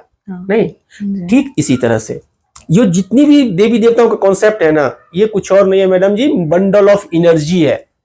अब उसी एनर्जी में किसी ने उसको बांसुरी धरा दिया तो वो कृष्ण कहला गए, और उसी एनर्जी को तीर धनुष धरा दिया तो वो राम कहला गए, उसी एनर्जी को त्रिशूल धरा दिया तो महादेव कहला गए, उसी एनर्जी को थोड़ा पूंछ लगा दिया, मुंह फुला दिया तो हनुमान जी कहला गए, सूर लटका दिया तो गणेश जी कहला गए। अंतर कुछ भी नहीं है इसमें।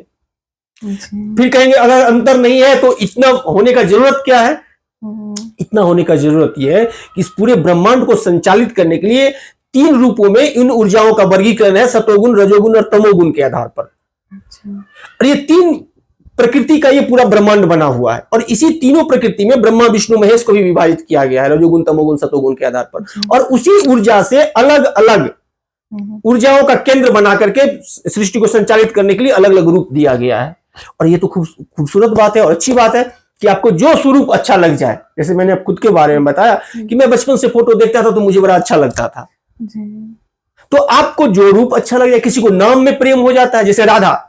जो लोग नहीं भी राधा रानी को ठीक से जानते हैं, समझते हैं, महसूस करते हैं, उनको भी राधे राधे बोलिएगा तो भी पलट के आपको राधे राधे बोलेगा। सही बात। जय श्री कृष्णा बोलने में थोड़ा तकलीफ भी होता है, उतना लोग प्रचलन में शायद कम ही है, जितना ज्यादा राधे राधे लोग करते हैं उतना जय श्री कृष्णा कम करते हैं। तो नाम में भी रस होता है। आप नहीं जानते हैं राधा रानी के बारे में ज्यादा कुछ, आपको कोई लगाव नहीं है, कोई प्रेम नहीं है, कोई फर्क नहीं पड़ता, आप राधे राधे जपिए। आपको दुर्गा दुर्गा करने के से भी सब कल्याण हो जाएगा। उसके पीछे गोस्वामी जी लिखे हैं कि भाव कुभाव अनख आलस हूं, नाम जपत दिशि मंगल दस हूं। आप भाव से जपिए, कुभाव से जपिए। अगर आप भगवान का नाम जपते हैं तो 10 दिशाओं में आपकी सिद्धि ही होगी, मंगल ही होगा। अब रह गया जहां तक दुर्गा जी का बात, तो मैं बातचीत को फिर वही शुरुआत में लेके जाता हूं कि जितने भी ब्रह्मांड में शक्तियां हैं ना, जब दुर्गा सप्तशती आप पढ़ेंगे ना तो उसमें चर्चा है कि सभी देवी देवताओं से मिलके शक्ति एक जगह एकत्रित होती है महिषासुर का वध करने के लिए, और फिर उसी शक्ति से रक्त बीज का वध करने के लिए अनेक रूप धारण करती है। तो और फिर सारा रूप समाहित होकर के वही भगवती में आ जाती है। तो ये दुर्गा जी कुछ और नहीं है, सच पूछिए तो मेरे समझ से ये जगत जननी जगदम्बा जो पूरे ब्रह्मांड की अधिष्ठात्री देवी है, जिन्होंने पूरा ब्रह्मांड को बनाया है।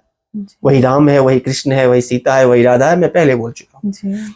अब इस नवरात्रा में आते हैं कि दुर्गा सप्तशती का पाठ करना या दुर्गा जी का साधना आराधना करना, इसके भी अनेक माध्यम है। आप चाहिए तो फास्टिंग करिए खाली 9 दिन, उससे भी काम चल जाएगा। नहीं फास्टिंग करिए, एक भुक्त रहिए, मतलब एक टाइम ही खाना खाना है। दुर्गा जी का दुर्गा सप्तशती का पाठ का भी अलग अलग विधा है। आप चाहिए तो 13 अध्याय डेली पढ़िए, या चाहिए तो 9 दिन में 13 अध्याय खत्म करिए। आप दुर्गा सप्तशती नहीं पढ़ सकते हैं, माता रानी का जो नवार्ण मंत्र है जी, ओम ऐं ह्रीं क्लीं चामुंडा विच्चे, उसका भी खाली जाप करेंगे तो चलेगा। कुछ लोग क्या करते हैं, दुर्गा जी का 32 नाम माला का जप करते हैं। इसमें और कुछ कर सकते हैं तो आप राम रक्षा स्तोत्र को सिद्ध कर सकते हैं। ये 9 दिन नवरात्रा का जो होता है, ये इस मामले में भी शक्तिशाली है कि आप चाहिए तो इन 9 दिन में अपने गुरु के द्वारा दिए गए मंत्रों को जागृत कर सकते हैं, उसको और प्रभावशाली बना सकते हैं। मतलब खाली अगर वही मंत्र का जाप करे तो वो भी अच्छा। बाकी दिनों में जप करने की तुलना में ग्रहण के टाइम में जप करना या ये नवरात्रा वगैरह तिथियों को जप करना ज्यादा कारगर होता है, ज्यादा लाभकारी होता है। और जैसे कोई पढ़ते हैं दुर्गा कवच और ये सब, तो वो मतलब ऐसे विदाउट किसी सप्तशती का बुक से पढ़ हाँ, ये एक बड़ा सवाल किए, गौर से सुनिएगा इसको। और हमको लगता है कि आपके जो पॉडकास्ट के जितने भी दर्शक हैं उनको भी अच्छा लगेगा, एक नई जानकारी है। साधारणतः लोग क्या करते हैं, सीधे किताब लेते हैं, हाथ पैर धो करके बैठ जाते हैं और शुरू हो जाते हैं। जी। करना चाहिए, करते हैं। मोर देन 60-70% लोग ऐसे ही पढ़ते हैं। लेकिन कभी भी अगर आप पुस्तक से पढ़ रहे हैं, मंत्र अगर आपको याद है देन नो इशू, ठीक है। बिना किताब देखे हुए अर्गला कील कवच अगर आप पढ़ते हैं, सप्तश्लोकी दुर्गा पढ़ते हैं, दुर्गा स्तोत्र सतनाम स्तोत्र पढ़ते हैं, या इनकी जो तंत्रोक्त राक्ति सूक्त है, वेदोक्त राक्ति सूक्त है, या पूरे 13 अध्याय भी आपको याद है, मैं उस पर नहीं कोई सवाल उठाऊंगा। लेकिन अगर आपने पुस्तक खोला है तो सबसे पहले आपको अपने आचमन वगैरह करके, अपने आप को शुद्ध करके, जल छीट के, अगर आपको मंत्र याद है आचमन का, ओम केशवाय नमः स्वाहा, नारायणाय नमः स्वाहा, गोविंदाय नमो नमः, जो भी आचमन का मंत्र अगर आपको याद है या किताब में दिया हुआ है आचमन का मंत्र, उसको देख करके आचमन कर लगे तो और अच्छा। नहीं आचमन कर सकते तो एटलीस्ट हाथ में जल लेके, कोई मंत्र याद हो नहीं हो, जल लेके छीट लीजिए। गंगा जल अगर उपलब्ध हो तो और अच्छी बात है, गंगा जल लेके छीट लीजिए। इतना सबसे पहले कीजिए। आसन आपका शुद्ध होना चाहिए, जो वस्त्र पहन के आप पूजा करें वो एटलीस्ट धुला हुआ होना चाहिए। उसके बाद अगर संभव हो तो एक दिया जरूर जला लीजिए। अगरबत्ती अगर जला सकते हैं, अगर आपको धूप से कोई एलर्जी है तो कोई बात नहीं, तो एटलीस्ट एक दिया घी का या तेल का जला लीजिए वहां पे। अगर संभव हो, आपके घर में कोई मूर्ति या तस्वीर हो तो उसको सामने रखने से क्या होता है ना, कंसंट्रेशन बनता है। नहीं तो मन बड़ा चंचल होता है, इधर से उधर भटकते रहता है। तो आप दिया जला लिए, तस्वीर रख लिए, तो उससे क्या होगा, आपका कनेक्टिविटी बढ़ेगा। सबसे पहला काम कीजिए, उस पुस्तक को प्रणाम कीजिए। कोई भी धर्म ग्रंथ जो है ना, वो सच पूछिए तो एक तरह से उस देवी देवता का साक्षात विग्रह होता है। साधारणतया श्रीमद् भागवत महापुराण के कथावाचक लोग चर्चा करते हैं कि भागवत जी साक्षात भगवान कृष्ण है। ठीक इसी तरह से अगर रामचरितमानस की बात कीजिएगा तो समझ लीजिए कि भी साक्षात भगवान राम का विग्रह है। उसी तरह से दुर्गा सप्तशती की अगर बात कीजिएगा तो साक्षात माता रानी का वो विग्रह है। ये फीलिंग रखना चाहिए आपको। वो महज एक पुस्तक नहीं है जो सिलेबस का किताब हम लोग बचपन से पढ़ते आए होते हैं। वो महज एक पुस्तक नहीं है, वो समझिए सचमुच की महारानी का वो विग्रह है। तो उसका पूजन कर लीजिए जितने पार लगे। किताब में देखेंगे तो बहुत सारा मंत्र सब है। नहीं भी, जैसे मैं आपके दर्शकों के लिए एक मंत्र का उल्लेख कर दूं, चाहे तो किताब में उल्टाएंगे तो दिखेगा। ओम नमो देव्ये महादेव्ये शिवाय सततम नमः, नमः प्रकृति भद्राय नियत प्रणता अस्मताम। इस मंत्र से उस पुस्तक की थोड़ी अर्चना कर ले। अगर हाथ में पुष्प है, अक्षत है तो चढ़ा दीजिए। नहीं पुष्प अक्षत है, कोई बात नहीं। भगवान भाव के भूखे होते हैं, भाव से मन ही मन प्रणाम कर लीजिए। कोई मंत्र आपको याद नहीं है, मंत्र उसकी भी आवश्यकता नहीं है, पुस्तक को ऐसे करके प्रणाम कर लीजिए। खाली भाव मन से व्यक्त कर दीजिए, आदर का, सम्मान का। ठीक है। अब पुस्तक उल्टाइए। जैसे ही पुस्तक उल्टाएंगे तो उसमें शुरू में सप्तश्लोकी दुर्गा है। उससे भी पहले जो मेरा सबसे फेवरेट मंत्र है, जो भगवती को सुना के हमको आनंद आता है, वो सबसे शुरू में आपको यही किताब जब पन्ना उल्टाएंगे ना तो ऊपर में लाइन में लिखा हुआ मिलेगा, ओम देवी प्रपन्नार्ति हरे प्रसीदा प्रसीद मातर जगतोऽखिलस्य प्रसीद विश्वेश्वरी पाहि विश्वं त्वमीश्वरी देवी देवी चराचरस्य। आप कुछ भी मंत्र पढ़िए, कुछ भी उसमें का अर्गला कील कवच पढ़िए, 13वां अध्याय पढ़िए, ये मंत्र ना मैं अपने अनुभव से कह रहा हूं, महारानी को बहुत प्रसन्न है, बहुत पसंद है ये मंत्र। आप इस मंत्र से एक बार भगवती को प्रणाम कर लीजिए। अब आपसे जो पार लगे, अगर आपको संस्कृत का ज्ञान है, व्याकरण जानते हैं, उच्चारण पर लगता है कि ठीक ठाक कर सकते हैं, तभी संस्कृत में पढ़िए, नहीं तो जो भी मंत्र उसमें लिखा है सबका हिंदी में भी लिखा हुआ है उसमें। और ऐसा नहीं है कि भगवती को संस्कृत बोलेंगे तभी समझ में आएगा, भगवती भाव का भाषा समझती है, उसके लिए हिंदी, संस्कृत, अंग्रेजी, उर्दू, फारसी से कोई बेसी फर्क नहीं पड़ता है, सब भाषा का ज्ञान है उसको। संस्कृत में ही 13वां अध्याय सुनाएंगे तभी महारानी प्रसन्न होगी, ऐसा बात नहीं है, हिंदी में भी सुनाएंगे तो भी प्रसन्न हो जाएंगे। भगवान हमारे रिश्ते, हमारे भाव पर हम उनको क्या ऐसा दे सकते हैं, हो क्या कर सकते हैं हम उनके लिए? पूरा ब्रह्मांड उन्हीं का है, रुपया पैसा चढ़ा के मना लेंगे उनको? कितना रुपया चढ़ा सकते हैं हम? जिसने पूरा ब्रह्मांड का भरण पोषण करना है उसको हम क्या दे सकते हैं? बस दे देंगे, साड़ी खरीद दिला देंगे बनारसी, उसे खुश हो जाएगी, कि सिल्क साड़ी चढ़ा देंगे उसे खुश हो जाएगी, क्या करेगी अब साड़ी और बनारसी और सिल्क लेकर के? नहीं चाहिए उसको जॉर्जेट का साड़ी, झुमका चाहिए, सोना चांदी का नथिया चढ़ा देंगे तो उससे खुश हो जाएगी। कौन मिठाई चढ़ा सकते हैं आप उसको जो से वो रिस जाएगी? वो रिश्ती है सिर्फ इस फीलिंग से, और उस फीलिंग के लिए ना कोई लैंग्वेज का जरूरत नहीं होता है, और न ही इस बात का कोई पैरामीटर है कि हाँ इतना करेंगे तभी वो खुश होगी। आप कल्पना कीजिए ना, आपके भी बच्चे हैं, आपका बच्चा क्या को चालीसा आपका पर लिख के सुनाएगा तो आप खुश होंगे? कोई जरूरी है कि आपका अगरबत्ती देखेगा तभी आपका बच्चा पर आप बच्चा पर खुश होंगे? आप बाय डिफॉल्ट खुश होंगे, जबकि आप ये भी नहीं जानते कि उस बच्चा का पिछला जन्म में आप माँ थे कि नहीं थे। सो आप ये नहीं जानते कि उस बच्चा का अगला जन्म में आप माँ बनेंगे कि नहीं बनेंगे। सो लेकिन भाई साहब, हमारी महारानी जो है ना, वो हर जन्म में हमारी माता थी, इस जन्म में भी हमारी जगत जननी है, और ये शरीर छूटेगा, कहीं अगर फिर से जन्म लेना पड़ेगा, उस जन्म में भी जगत जननी वही रहेगी हमारी। नहीं, ये जीव जब से आया है तब से लेके फिर वापस जब तक नहीं चला जाएगा, और वहां चला भी जाएगा तो भी वो महारानी रहेगी, तो भी वो जगत जननी रहेगी। सोचो वो कितना प्यार करती होगी हमसे, और सोचो बदले में हमसे क्या चाहती होगी। बदले में हमसे यही चाहती है हम किसी का अहित ना करें, हम किसी को हर्ट ना करें, और जितना संभव हो हम विकर्म से बच के रहें। उसके अलावे जितना आप अच्छा कर सकते हैं कर दीजिए। तो क्या मंत्र पढ़ना चाहिए, अर्गला पढ़ना चाहिए, कील कवच पढ़ना चाहिए, 13वां अध्याय पढ़ना चाहिए, ये आदमी को खुद अपने परिस्थिति के हिसाब से निर्णय करना चाहिए। मैं बोल दूं कि नहीं 13वां अध्याय पढ़ो डेली, अब आपके पास 1.5-2 घंटा टाइम ही नहीं है, 2 घंटा अगर आपको प्रैक्टिस नहीं है तो अर्गला कील कवच और 13वां अध्याय दुर्गा सप्तशती का पढ़ने में कम से कम 2 से 2.5 घंटा आपको लगेगा। अगर आप जॉब कर रहे हैं, आपका कोई बिजनेस है, आपका घर परिवार का रिस्पॉन्सिबिलिटी है, आप 3 घंटा नहीं दे सकते तो आपके मन में अपराध बोध हो जाएगा, अरे पंडित जी तो बोले थे पूरा 13वां अध्याय करने के लिए, हम तो नहीं कर रहे। कुछ मत करो भाई, 8 बार दुर्गा दुर्गा कर लो बस है। 32 नाम माला दुर्गा जी का हमको 10 सेकंड लगता है, आप लोगों को 15 सेकंड लगेगा। 32 नाम माला पढ़ लीजिए, और भी बहुत सारी चीजें जिसको आप कर सकते हैं, वो आप अपने सहूलियत से, जो आपका अंदर का आवाज आता है उसके हिसाब से करके कर सकते हैं। खास करके ये नवरात्रि के टाइम में ना, एक्चुअली 4 नवरात्रि होता है, जिसको 2 भाग में बांटा गया। एक तो नॉर्मल नवरात्रि जो चैत्र में और आश्विन में जो नॉर्मल नवरात्रा होता है, और 2 और नवरात्रा होता है, एक आषाढ़ में और माघ मास में, जिसको गुप्त नवरात्रा कहते हैं। तो आषाढ़ और माघ मास का जो नवरात्रा होता है वो तंत्र मंत्र का सिद्धि के लिए या जप के लिए ज्यादा प्रशस्त है। अच्छा, तो वो हम लोगों को नहीं करना चाहिए? आपके मर्जी पर निर्भर करता है। आप अगर इस चीज में रुचि रखते हैं, जब के सामर्थ्य को अगर आपको बढ़ाना है, तो बाकी दिन अगर हजारों जप करेंगे तो गुप्त नवरात्रा में 1 माला जप कर लेंगे तो दोनों बराबर हो। तो वो क्या किसी को बताते नहीं है?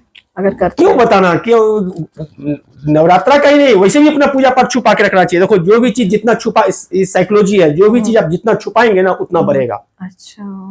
और जो भी चीज का जितना प्रचार करेंगे उतना घटेगा जी। ये साइकोलॉजी है। इसीलिए आप अपने विकर्म का प्रचार प्रसार करिए कि हम बहुत खराब हैं। मैं अपना निंदा जो है ना, जितना आप करवा सकते हैं ना उतना करवाइए, उतना क्लीन होंगे आप। और प्रशंसा से जितना बच सकते हैं उतना बच के रहिए। कुछ भी शुभ काम है उसको छुपा के रखिए, अशुभ काम भले प्रचार कर दीजिए। क्या होगा अगर आप अशुभ काम लोग जान जाएगा ना, तो आपका पाप नष्ट होगा। कभी मौका मिला तो इस पर भी एक बड़ी अच्छी कहानी प्रेमानंद जी महाराज जी कहते हैं, मैं सुनाऊंगा। पहले आते हैं दुर्गा जी का नवरात्रा पर।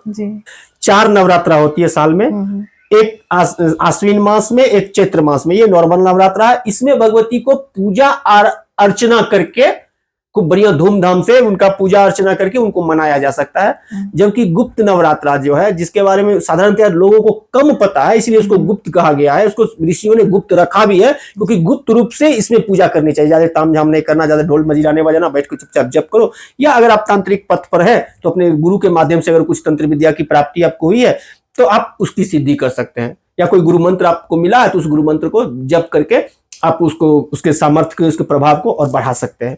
तो अभी जो शारदीय नवरात्रा है, इसमें आप दुर्गा जी का जितना पूजा कर सकते हैं, जल फूल अक्षत चढ़ा के, या जो भी मिठाई, जो भी पूजा का सामान आप चढ़ा सकते हैं, इसका कोई अंत नहीं है, चढ़ाइए। जितना पार लगे उतना पाठ करिए, स्तोत्र का पाठ करिए, जप करिए, ये अच्छा है वो। लेकिन आप खुद से तय करिए कि आप क्या कर सकते हैं। अब चलते चलते ना, इस पर भी एक हम कहानी सुनाते। भगवान के दो भक्त थे जी, दोनों एक एक पेड़ के नीचे में भगवान का साधना आराधना कर रहे थे जी। गौर से सुनिएगा इस कथा को, बहुत आनंद आएगा। एक भक्त बैठा हुआ था बरगद के पेड़ के नीचे जी, और एक भक्त बैठा हुआ था नीम के पेड़ के नीचे।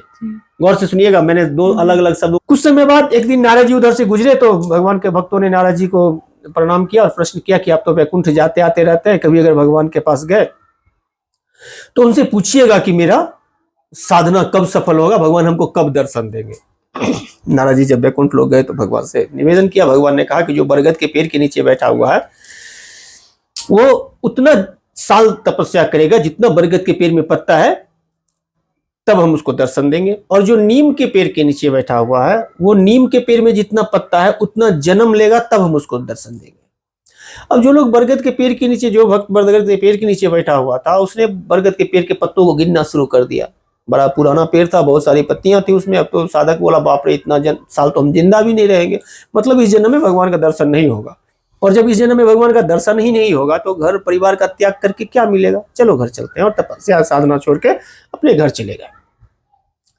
और जो नीम के पेड़ के नीचे बैठा हुआ था साधक, वो जैसे ही सुना कि हमको भगवान दर्शन देंगे, विश्वास हो गया कि नारद जी बोल रहे हैं तो झूठ नहीं बोलेंगे, तो दर्शन पक्का हो गया मेरा। उसी समय भगवान के भक्ति में, प्रेम में इतना डूब गया, इतना मगन हो गया कि वो भूल गया कि हम भगवान का दर्शन भी हमको करना है। और भगवान इसी लेवल का इंतजार करते हैं दर्शन देने के लिए। कोई भी साधक जैसे ही इस लेवल तक पहुंचता है, वो चाहे साधना करके हो, चाहे जप करके हो, चाहे विवेकानंद जी की तरह गुरु की कृपा से हो जाए। विवेकानंद जी शुरू में बहुत बड़े साधक नहीं थे, वो रामकृष्ण परमहंस से बहुत प्रश्न करते थे। एक दिन रामकृष्ण परमहंस देव जी ने उनके सर पे हाथ रख दिया, विवेकानंद जी की सभी ग्रंथियां खुल गई, साक्षात्कार हो गया भगवत उनको। तो अपने साधना से हो या प्रभु की कृपा से हो, प्रभु की कृपा भी होती है। मीराबाई जी को गुरु जी तो बाद में मिले, उससे पहले मीराबाई जी भगवान कृष्ण के भक्ति में, प्रेम में इतनी मगन हो गई कि उनका एक ही स्लोगन था, मेरे तो गिरधर गोपाल दूसरो न कोई। रहते थे परिवार में, फिर भी उनका आसक्ति जो है सिर्फ और सिर्फ भगवान में ही था, बाकी किसी से कोई लगाव नहीं था। तो जीव जब इस लेवल तक पहुंच जाता है, कुछ सारी मोह माया की आसक्ति उसकी समाप्त हो जाती है, उसी क्षण परमात्मा का साक्षात्कार होता है। क्योंकि परमात्मा कोई आकाश में बैठा हुआ वस्तु नहीं है, व्यक्ति नहीं है। गोस्वामी जी कहते हैं, हरि व्यापक सर्वत्र समाना, प्रेम ते प्रकट हो ही मैं जाना। भगवान तो सब जगह व्याप्त है, बस जिसके प्रेम में उतनी लालसा होती है। 3 दिन तक हाथी लड़ता रहा, भगवान देखते रहे। जैसे ही सारा सरेंडर कर दिया, भगवान एक क्षण का देर नहीं लगाए।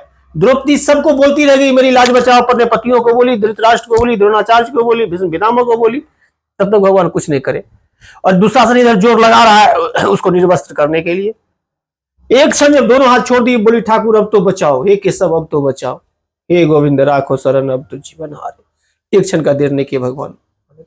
तो मेरा कहने का तात्पर्य यह है कि ऐसा नहीं है कि ये जो विधि विधान है पूजा का वो मैटर नहीं करता, मैटर करता है। वो विधि विधान ही धीरे धीरे आपको कनेक्ट करवाएगा ठाकुर जी से। लेकिन विधि विधान से ज्यादा महत्वपूर्ण अगर कोई चीज है, वो है आपकी खुद की फीलिंग, खुद का अटैचमेंट। जिस भी इष्ट का आप पूजा करते हैं, उस इष्ट को आप क्या ऐसा चीज है हो जो चढ़ा देंगे तो खुश हो जाएगा। कौन सी ऐसी लड्डू पेड़ा मिठाई कपड़ा लत्ता सोना चांदी रुपया पैसा क्या ऐसा दे सकते हैं आप? किस चीज की आवश्यकता है आपके इष्ट को? रुपया का आपका 500 चढ़ा देंगे तो ज्यादा खुश हो जाएगा। हुंडी में लोग डालते हैं पैसा, क्या आप मंदिर में हुंडी में पैसा डालेंगे तभी ठाकुर जी खुश होंगे आपसे? ऐसा कुछ नहीं है। आप अपना मन का भाव का सुमन अर्पित कीजिए भगवान को, भगवान वो देखता है। हाँ, मेरा यह कहने का मतलब नहीं है कि पूजा पाठ का ये प्रोसेस वो उचित नहीं है, जरूरी नहीं है, आवश्यक नहीं, आवश्यक है। ये प्रोसेस आपको कनेक्ट करने में मदद करेगा। इस प्रकार आज का पॉडकास्ट यहीं पर विराम देते हैं जी और अच्छा लगा आपसे बात करके। मुझे जी उम्मीद है कि आपके दर्शकों को भी ये पॉडकास्ट अच्छा लगेगा और जी बाकी जी आगे के बिल्कुल पॉडकास्ट में आगे की चर्चा करेंगे। जी राधे राधे। होप आपको ये पॉडकास्ट अच्छा लगा होगा। इसमें दी गई इन्फॉर्मेशन आपके काम आएंगी। अगर अगर अच्छा लगा है तो इसे लाइक कर दें, अपने फैमिली और फ्रेंड्स के साथ शेयर करें। हो सकता है ये इन्फॉर्मेशन उनके लिए काम आ जाए। और हमें कमेंट करके ज़रूर बताइएगा कि आपको ये सारी इन्फॉर्मेशन कैसी लगी और आप आने वाले पॉडकास्ट में कैसा पॉडकास्ट एक्सपेक्ट कर रहे हैं या क्या देखना चाहते हैं या किन गेस्ट को बुलाना चाहते हैं। प्लीज़ हमें लिख के बताएं, हमारे लिए बहुत हेल्पफुल होगा। और अगर आपने अभी तक इस चैनल को सब्सक्राइब नहीं किया है या आप इस चैनल पे नए हैं तो प्लीज़ सब्सक्राइब कर लें, बेल आइकन भी ज़रूर प्रेस कर दें ताकि हमारे आने वाली वीडियोस की नोटिफिकेशन आपको मिल सके। मिलती हूँ आपसे अगले पॉडकास्ट में। तब तक के लिए stay connected and be happy always. Radhe Radhe.